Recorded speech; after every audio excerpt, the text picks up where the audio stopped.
कभी सोचा है हम सब टाइम को कितना सिंपल समझते हैं। हम सोचते हैं कि टाइम एकदम सीधा है, एक सेकंड यहाँ, एक सेकंड वहां, सब जगह एक ही तरह चलता है। लेकिन असल में टाइम का नेचर बहुत ही अजीब है। Why don't more people talk about how time can bend and stretch? शायद इसलिए क्योंकि हमारे रोज के तजुर्बे में टाइम हमेशा एक जैसा लगता है।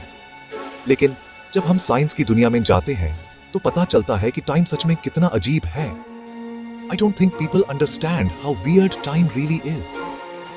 चलो आज हम मिलकर इस राज को समझते हैं। टाइम डिलेशन का मतलब है समय हर जगह एक जैसा नहीं चलता। मतलब आप सोच रहे हो कि आपके घर की घड़ी और किसी रॉकेट की घड़ी एक ही स्पीड से चल रही है, लेकिन असल में दोनों की स्पीड अलग हो सकती है। आइंस्टाइन की थ्योरी ऑफ रिलेटिविटी के हिसाब से जब भी कोई चीज बहुत तेज, ऑलमोस्ट लाइट की स्पीड से मूव करती है या फिर स्ट्रॉन्ग ग्रेविटी के आसपास होती है तो उसके लिए टाइम स्लो हो जाता है। सोचो, अगर एक स्पेसशिप लाइट की स्पीड के करीब जाए तो उसमें बैठने वाले लोगों के लिए टाइम धीरे चलने लगता है, जबकि बाकी सब के लिए नॉर्मल। सोचो, एक एस्ट्रोनॉट जो स्पेस में है उसके लिए टाइम थोड़ा स्लो चलेगा और यहाँ अर्थ पर हमारे लिए टाइम फास्ट। मतलब जब एस्ट्रोनॉट वापस आएगा उसके लिए कम समय बीता होगा, लेकिन अर्थ पर ज्यादा। इसको समझने के लिए एक फेमस एग्जांपल है ट्विन पैराडॉक्स। मतलब अगर एक भाई स्पेस स्टेशन पे 5 साल रहे तो जब वो वापस आए उसकी ट्विन सिस्टर अर्थ पर उसे थोड़ी ज्यादा बड़ी हो जाएगी। Amazing, right? ये कोई साइंस फिक्शन नहीं बल्कि रियल साइंस है। ये चीज सिर्फ स्पेस ही नहीं, स्ट्रॉन्ग ग्रेविटी में भी होती है।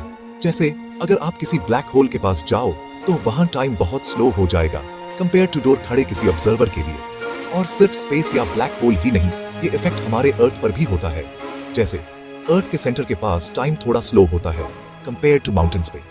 मतलब अगर आप समुंदर के लेवल पर हो तो आपका टाइम थोड़ा स्लो चलेगा, और अगर आप माउंटेन पे हो तो थोड़ा फास्ट।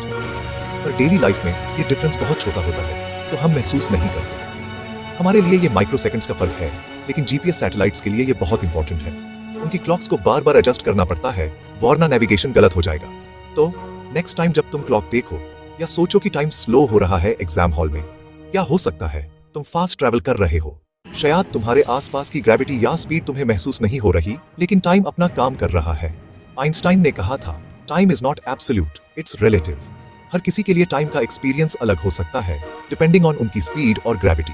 तो अगली बार जब आप घड़ी देखें या किसी से पूछें कितना टाइम हुआ, सोचिए क्या सच में सबके लिए टाइम एक जैसा है? क्या टाइम सच में रिलेटिव है? आपका क्या कहना है?